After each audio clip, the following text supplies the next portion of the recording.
Hello and welcome to the final episode of MLS UK show Stoppage Time World Cup Edition. I'm Henry Hewitt, and as always I'm joined by... Elliot Holman. Hello everybody. So Elliot, we started a month ago with Poppy's kit reviews and our preview to the World Cup, our predictions, and it ends up with Argentina. It was a Hollywood ending for Lionel Messi. Argentina won the World Cup. But first of all, on the whole, how would you rate this World Cup? There's a lot of stuff going on in the background, but overall, it was a pretty good tournament, right? I love a tournament. I love the Euros. I love the World Cup. So it's always going to take a lot to disappoint me, to be honest, because I always do get so into it. I watch every game. And this tournament, just, moving all of the other elements, shall we say, aside, where it was and, beliefs, etc. I thought it offered so much. Even just looking at Argentina's journey, that started with defeat to Saudi Arabia on day 2 of the World Cup, or day 3 of the World Cup. So, so many stories everywhere. It's been one to remember. Yeah, I think it has, and I think with the fact that it was in the winter as well, which is unique to all of us. Of course, MLS has finished its close season, and it flipped it round. Normally, a major tournament is in the middle of an MLS season, and this time it was in the middle of a European season. But yeah, on the whole, it was a good month of soccer, and yeah, it was nice to have a World Cup, because since we've been doing this podcast, we've never had a World Cup where not only England but also Wales, USA, and Canada were in it. So it was nice that we had such interests all over the place. Of course, one group in particular had our interest, which England and the US went through in. But no, I think overall, we said it on the last episode, a lot to be positive about for every country, including Wales and including Canada. And a lot to look on and reflect on. So a very good tournament. We hope everyone else enjoyed it as well. We're now going to be getting ready to look at MLS next year and the lead up to USA, Canada, Mexico 2026, which I saw Fox on their Twitter page were already promoting. And hopefully, with the fans that have been watching it in the US, hopefully they can stick with soccer ahead of that World Cup and watch MLS. Yeah, and I think MLS has a job to do with the spotlight. Liga MX as well, and the Canadian Premier League, with the spotlight now going to be moving over to North America. We all know there's work to be done, but the World Cup is going to accelerate a lot of that work. So it's important that MLS gets itself in shape. And I mention MLS because that's the league that we focus on. Of course, the Apple TV deal is going to be massive in terms of MLS and its profile, especially for us over here. I know it's an issue in the States. I've been in Orlando and tried to watch an Orlando game on the telly, and it's so bizarre and so difficult. There's so many rules and blackouts. But obviously over here we really do struggle. So it's going to be that's going to change things a lot. But in general, the spotlight being, the world spotlight being on North America, hosting that World Cup next time round, it's going to do amazing things for this league. Yeah, it will do, and I can't wait to see just exactly how it does. I can't wait to see what the landscape looks like in 3.5 years when it is the World Cup, and and where the league is, and also where the Canadian Premier League is, and and Liga MX, and it's going to be a crazy time, and even in MLS context, it's going to be a crazy time, which we think that it always is a crazy time in MLS. But before we have a quick look at MLS, rounding off 2022, let's just look at one thing in particular that links to MLS. Of course, Lionel Messi, as I said, it was his Hollywood ending to his, he's still got a bit of career left, but whether it's with Argentina or not, I don't know. But obviously rumours before the World Cup that he was about to join Inter Miami. He's now left the World Cup as the best player in the World Cup. He won the award for it. He's won World Cup. Do you think in his head he might be having a second thoughts about it? Do you think he might be sticking around in Europe maybe? It's hard, isn't it? How good would it be to have Messi in MLS? With like I mentioned, with the TV deal, bringing it more of there's a lot more global appeal. Messi arriving, it would be incredible. But part of me, I am a huge Messi fan. I was extremely happy that that fairy tale was written in the World Cup final. Part of me is just thinking, does he need to come to MLS? Really? Does he need to do anything else in his career? We can all joke and say, yeah, but until he's won the US Open Cup. But in all seriousness, like, the guy's just won the World Cup. He won the best player in the tournament. Could retire tomorrow. He doesn't need to come to MLS, especially at his age. I would love to see it, but at the same time, what's in it for him? Do you know what I mean?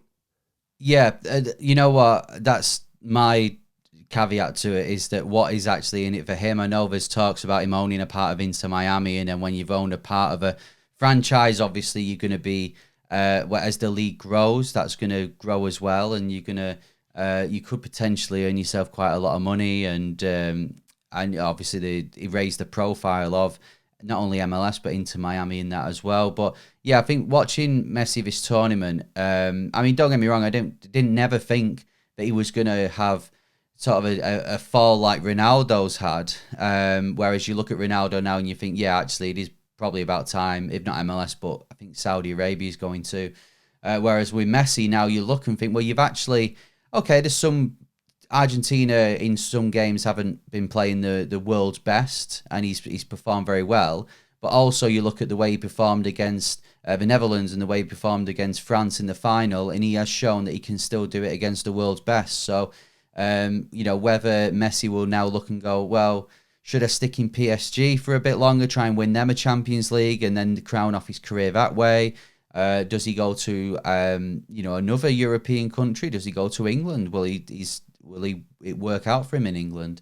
Or does he just go, right, I've achieved everything that I want to achieve and I'm ready to come to MLS and try and raise the profile there? I think if he does come in the summer, as what was reported, you're getting a player there where, if you think about, say, David Beckham when he moved from LA Galaxy, I know he'd won La Liga just before he joined LA Galaxy, but you could sort of sense that what is there for him to achieve? Maybe win a Champions League at Real Madrid, but he'd already done that at Man United, so he was ready and his profile was in the right place to go LA Galaxy. Messi, you now look and think, okay, well, yeah, his profile is ready to come to MLS, and MLS would benefit greatly from it. But as we said before, what would Messi perhaps get from it? Is he better off staying in Europe? So, yeah, it's a real conundrum for him. But, I mean, as an MLS podcast, Elliot, we would love nothing more than to have in Lionel Messi playing in MLS for Inter Miami. Even as an Orlando fan, you'd agree with that. Maybe another team and I'm sold. I'm really interested to see what other people think about this, whether, because obviously on this podcast, it's mainly MLS fans that will watch us and listen to us. So if you have, we want your say on, do you think Messi will come to MLS now? Do you think it's the right time for him, or do you think he should stick in Europe, or maybe go home? He maybe go home to Argentina and play for one of the teams there. Let us know. Stick it in the comments. Tell us what you think on YouTube, or tweet us at MLS UK Show. With what you think. Right, so rounding off 2022, Elliot, there's nothing really much to say about the World Cup. England lost in the end, got to the quarters. We'll be back in America in 2026 and Canada and see if we can bring it home again. But other than that, I think the World Cup is, as we said, it's been a great tournament. Lots of goals, lots of interest, lots of incident. Just a quick one, actually, before we go. Would you entertain a Winter World Cup again, or do you think it should be the summer? I liked it more than I thought I would. I think in the summer there's a lot more. There's a lot more going on in your life. Maybe socially, you're at barbecues around people's houses. There's always stuff going on. Maybe you're on your summer holidays. Whereas, let's be honest, what are we doing in December? Really, there's nothing going on. It's been -6 outside the last couple of mornings when I've left for work. Some people, that will blow some people's mind in America, and some people will go, that's nothing. But that's Celsius, by the way, not Fahrenheit as well. That is cold. But yeah, I do think there was an element of, it was really nice to come home from work. I finished at 10 in the morning. It was nice. I came home from work, and at points there was 4 games on a day. So I enjoyed it, but I do think there's some kind of tradition with tournaments. It's a summer tournament. It's watching it in beer gardens. It's having your mates round, having a beer. I haven't really done that this tournament because it's December and it's cold. Yeah. Well, we can try to do it, but it wouldn't quite work out. I think your beer would turn to ice, but yeah, it's a nice novelty. But I know there's talk about 2030 maybe being, I think it was Saudi Arabia, and that being in the winter. I'm happy to have left it where it is now. It is that nice novelty. It's nice that MLS has actually finished as well, and we don't have to break up the season. But no, I think it's been a good tournament, and a nice end to 2022, which has been packed full of events, packed full of controversy, excitement in MLS. I know we've already done our season review, but a few weeks after now, Elliot, and we guess we have to bring MLS back into the equation now the World Cup is finished. What are you looking forward to in 2023? I don't want to keep going on about the Apple deal, but I think for us, I think it's huge. I think facilitating us watching literally every game if we want to. There's enough screens in this studio to watch every game at the same time. I personally, I cannot wait. I think, selfishly, I think it's going to help the podcast. I think we're going to be much more informed. We're going to be able to watch so much more soccer and be across so much more rather than just having to watch highlight packages that Sky Sports show that are sent from MLS HQ. So I think that is huge.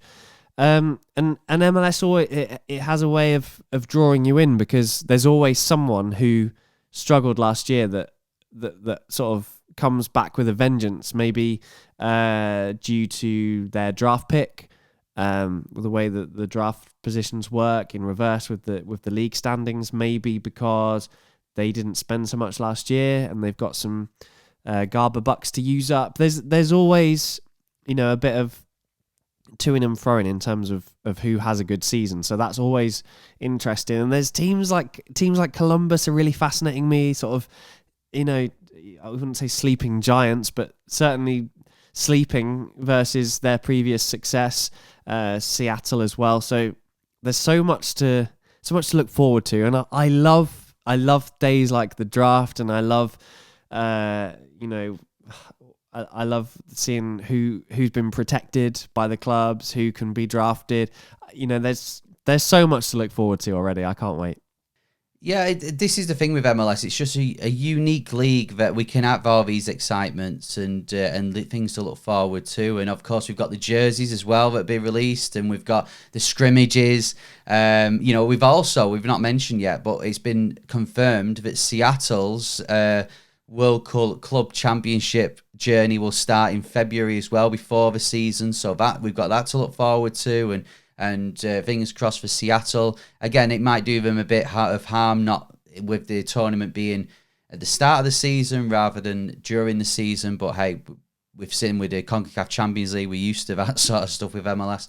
But there's so much stuff to look forward to, the Apple deal, like you said. But I think MLS is changing, and it's changing for the better, and it's becoming, I don't want to say more serious because it's always been serious, but there's always been that sort of, I don't know, things could go wrong at any time, or things just don't quite click. Now it looks like, this is serious now, and MLS is pushing forward. The more money involved, there's going to be a new team as well, St. Louis, so I'm looking forward to seeing them. I'm looking forward to the announcement of the final two, I think, of the franchises to join MLS, and then we get it all level and we can take it from there. So yeah, can't wait to see what happens. We will be with you all the way on MLS UK show. But that's it for 2022. Thank you so much if you have listened or watched this year. It really does mean a lot, whether it's been our World Cup episodes, our stoppage time episodes, or our main episodes. Elliot's there. I know I can speak for him as well, but we really do appreciate your support. We appreciate all the messages and just reacting to stuff we do on the podcast. So, I think what's left to say is if you have enjoyed this season, if you've enjoyed this episode, please leave us a rating on your podcast provider. Whether it be the MLS team or Brazil, it's still the same. Elliot, there's one rule or one rule only. Yes, it's Brazil or LA Galaxy. 5 stars only, please. Thank you very much. Don't forget to subscribe on your podcast provider and on YouTube as well. That really does mean a lot to us. Like the video. And a quick mention as well, for the last time in 2022, a massive shout out to our sponsors, soccer90.com. They've been with us for this season and last season as well, and we really do thank them for their support. Remember, if you go to soccer90.com, whether it be now or whether it be just before the MLS season, there's loads of stuff on there, loads of jerseys, and if you type in MLS UK at the checkout, you get 20% off too. So, for the final time, have a Merry Christmas, a very Happy New Year. We'll see you in 2023. I've been Henry Hewitt. And I've been Elliot Holman. Thank you very much for watching. See ya.